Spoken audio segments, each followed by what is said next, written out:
Well, I've been a journalist for about 25 years, and I was educated to lie, to betray, and not to tell the truth to the public. But seeing right now, within the last months, how far how the German and American media tries to bring war to the people in Europe, to bring war to Russia. This is a point of no return, and I'm going to stand up and say it is not right what I have done in the past, to manipulate people, to make propaganda against Russia, and it is not right what my colleagues do and have done in the past, because they are bribed to betray the people, not only in Germany, all over Europe. The reason writing this book was that I am very fearful of a new war in Europe, and I don't like to have this situation again, because war is never coming from itself. There is always people behind it to push for war. And this is not only politicians, this is journalists too. And I just have written in the book how we have betrayed in the past our readers just to push for war, and because I don't want this anymore. I'm fed up with this propaganda. We live in a banana republic and not in a democratic country where we have press freedom, where we have human rights. If you see the German media, especially my colleagues who day by day write against the Russians, who are in transatlantic organizations and who are supported by the United States to do so, well, people like me, I became an honorary citizen of the state of Oklahoma in the United States. Just why? Just because I write pro-American. I wrote pro-American. I was supported by the Central Intelligence Agency, by the CIA. Why? Because I should be pro-American. I'm fed up with it. I don't want to do it anymore. And so I've just written a book not to earn money. No, it will cause a lot of trouble for me, just to give the people in this country, in Germany, in Europe, and all over the world, just to give them a glimpse of a view what goes up behind the closed doors. Yes, there is many examples for that. If we go just back to history, if you go into the year 1988, if you go to your archives, you will find in March 1988 there was in Iraq, in Iraq, the Kurdish people have been gassed with poisoned gas. That is known all over the world. But in July 1988, they sent me to a town called Zubeidat, that is on the Iraqi-Iranian border. There was war. It was war between the Iranians and the Iraqis, and I was sent there to photograph how the Iranians have been gassed with poisoned gas, with German poisoned gas. You call it Lost and Zarine, mustard gas, made by Germany. They have been gassed, and I was there to make photographs how these people have been killed by poisoned gas from Germany. When I came back to Germany, there was just one small photo in a newspaper, in the Frankfurter Allgemeine, and there was one small article not writing how impressive, brutally, how unhuman, how terrible it was to kill decades after the end of the Second World War, people with German poisoned gas.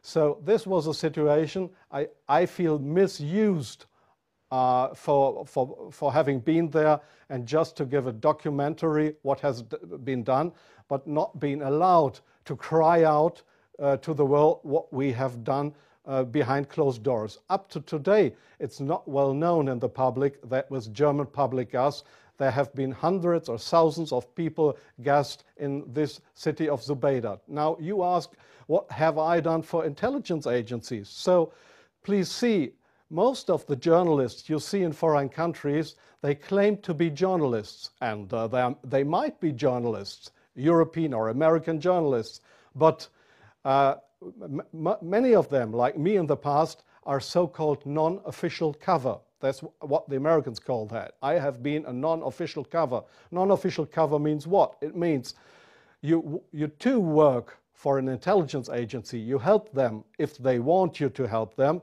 but they will never, when you are locked, or when they find out that you are not only a journalist but a spy too, they will never say, "Oh, this was one of our guys." They will not know you. That means non-official cover. So I have helped them in several situations, and I feel ashamed for that too now. Like I feel ashamed that I have worked for a very recommended newspaper like the Frankfurter Allgemeine, because I was bribed by billionaires, I was bribed by the Americans not to report exactly the truth, but I just imagined in my car while I was driving to this interview, I just tried to work out in my brain what would have happened if I would have written a pro-Russian article in the Frankfurter Allgemeine. Well, I don't know what would have happened, but we were all educated to write pro-European, pro-American, but please, not pro-Russian. So I'm very sorry for that, but this is not what I understand for democracy and for press freedom. I'm very sorry for that. Well, yes, I understand your question very well. Germany is still a kind of a colony of the United States. You see that in many points, like the majority of the Germans don't want to have nukes in our country, but we still have American nukes. So we are still a kind of a colony of the Americans. And being a colony, it is very easy to approach young journalists through what is very important here is transatlantic organizations. All journalists from really respected and recommended big German newspapers, magazines, radio stations, TV stations, they are all members or guests of those big transatlantic organizations. And there, in these transatlantic organizations, you are approached to be pro-American, and there is nobody coming to you and saying, well, we are the Central Intelligence Agency, would you like to work for us? No, this is not the case how it happens. What they do, these transatlantic organizations, is they invite you for seeing the United States. They pay for that, they pay all your expenses and everything. So you are bribed, you get more and more corrupt, because they make you good contacts. You won't know that those good contacts are, let's say, non-official covers, or officially people working for Central Intelligence Agency or other American agencies. So you make friends. You think they are friends, and you cooperate with them. They ask you, well, could you do me this favor? Could you do me that favor? And so your brain more and more is brainwashed through these guys. And your question was, is this only the case with German journalists? No, I think it is especially the case with British journalists, because they have a much closer relationship. It is especially the case with Israelis, of course with French journalists for a part, not that big as with German or with British journalists. It is the case for Australian journalists, for journalists from New Zealand, from Taiwan, from, well, there is many countries in the Arab world, like Jordan, for example, like Oman, the Sultanate of Oman. There is many countries where this happens, where you find people to claim they are respected journalists, but if you look behind them, you'll find they are puppets on a string of the Central Intelligence Agency. I'm sorry in interrupting you. I'll give you one example.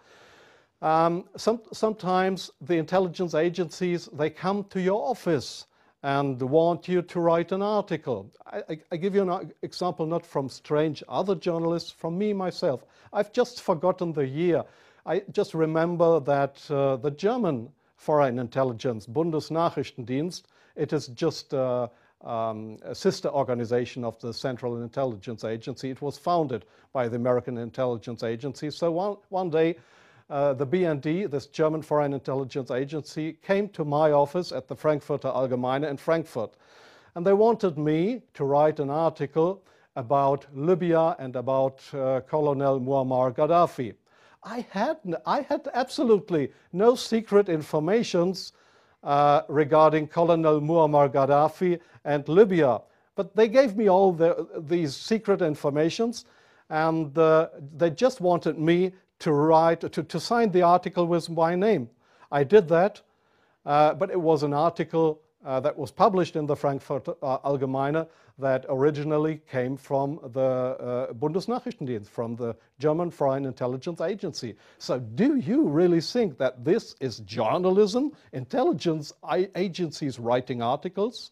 Oh yes, that article, I have reprinted it partly in my book. That article was how Libya and Colonel Muammar Gaddafi, how he secretly tried to build a poison gas factory, I think in Rabta was the name, yeah. And I got all those informations. It was a story that was printed worldwide 2 days later. But I had no information on that. It was the intelligence agencies that wanted me to write this article. So, but this is not the way journalism should work, that intelligence agencies, that they decide what is printed and what not.